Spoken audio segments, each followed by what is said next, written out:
তো যারা মাসুদ কামাল আবারও একটু ব্রাহ্মণ পীরের প্রসঙ্গে আসতে চাই যে এই পীর এবং তার মুরিদরা সাম্প্রতিক সময়ে যেটা সবচেয়ে বেশি মানে আমাদেরকে দৃষ্টি কেড়েছে যে কাজটি তারা করেছে বা বিতর্কটি বাজারে ছেড়েছে সেটা হচ্ছে যে বিএনপি নেতা সালাউদ্দিন আহমেদ নাকি রয়ের এজেন্ট।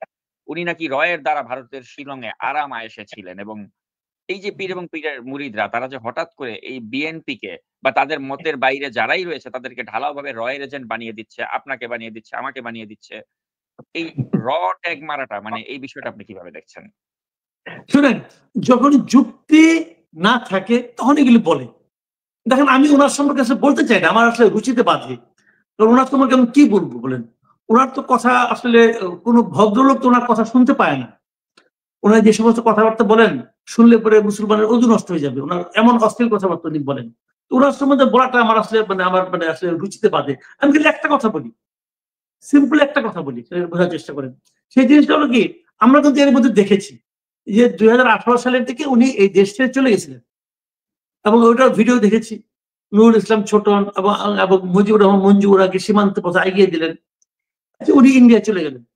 ইন্ডিয়ায় কি উনি বৈধভাবে গিয়েছেন? যা দেখলাম, বৈধভাবে যান নাই।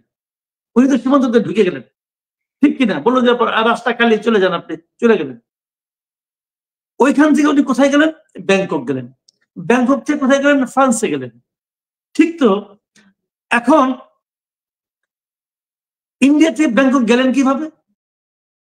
ওনার পাসপোর্টে অ্যারাইভাল সিলটা কে মানলো? ইন্ডিয়ান গভর্নমেন্টের কে মানলো বলেন? অ্যারাইভাল সিলটা তো মারতে হবে, সিলটা কে মানলো? তাহলে ইন্ডিয়ান গভর্নমেন্টের কেউ না কেউ মারছে, এবং সেটা ইন্ডিয়ান গভর্নমেন্টের একদম হাই অফিসিয়াল যদি আপনার হাতে না থাকে তাহলে কি এটা মারা সম্ভব হবে? হবে না, কারণ ওটা তো বেআইনি কাজ করতেছেন উনি। তো সেই সিলটা মানলো, তাহলে ইন্ডিয়ান হাই অফিসের সাথে ওনার সম্পর্ক আছে, এবং সেই সব এইগুলি প্রমাণ করে আসলে উনি হচ্ছেন রয়্যাল এজেন্ট। উনি, আমি এটা আগেও বলেছি, আগেও বহুবার বলেছি যে উনি যখন ৩২ নম্বর ভাঙার কাজটা করলেন তখনই আমি বলেছি যে এটা করার মাধ্যমে উনি আসলে হাসিনাকে বাংলাদেশে ফেরত আনার ক্ষেত্রে, ফেরত দেওয়ার ক্ষেত্রে ইন্ডিয়ার হাতে একটা যুক্তি তুলে দিলেন। ইন্ডিয়া তাকে আর ফেরত দিবে না, এই কারণ থেকে। এই হলো মূল কারণটা।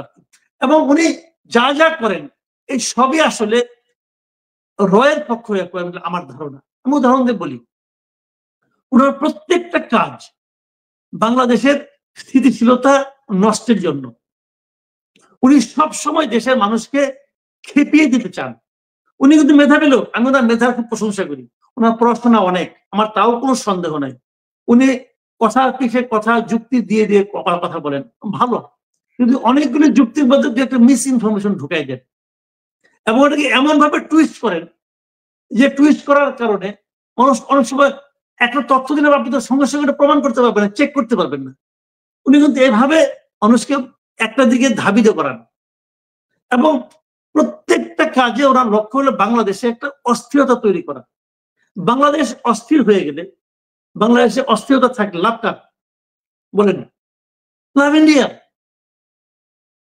এই যে তার যে এন্টি ইন্ডিয়ান যে কথাগুলো বলতেছেন উনি এখন নানা রকম, মাঝখানে বলেন কি ইন্ডিয়ান চিপস কিনা যাবে না, টুথপেস্ট কিনা যাবে না, অমুক কিনা যাবে না, তমুক কিনা যাবে না, এই বলছে উনি। কিন্তু অনেক ইন্ডিয়া থেকে আমরা যা ইম্পোর্ট করি সেই ইম্পোর্টে যদি আপনি হিসাব নেন, আপনি দেখবেন মানে 2%-এরও কম আমরা এইগুলি আনি।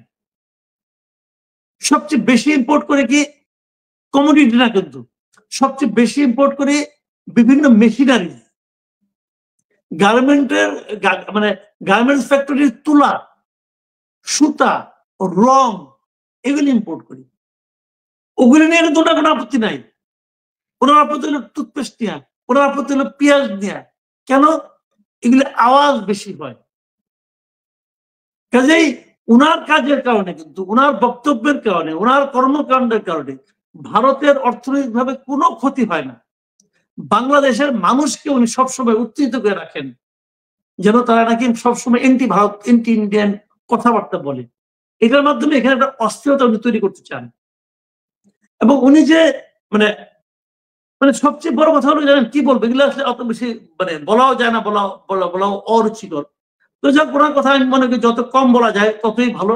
এদেশের মানুষ অলরেডি বুঝতে শুরু করেছে ওনার ব্যাপারটা নিয়ে, উনি তো এর মধ্যে দেখলাম আমাকে একটা কি বলে উকিল নোটিশে পাঠাইছিল আমার বিরুদ্ধে, আমি নাকি ওনার মানহানি করছি।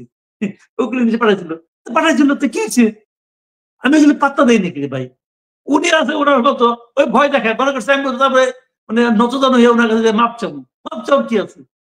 উনি পারলে আমার বিরুদ্ধে মানহানি মামলা করুক, অসুবিধাটা কি আছে?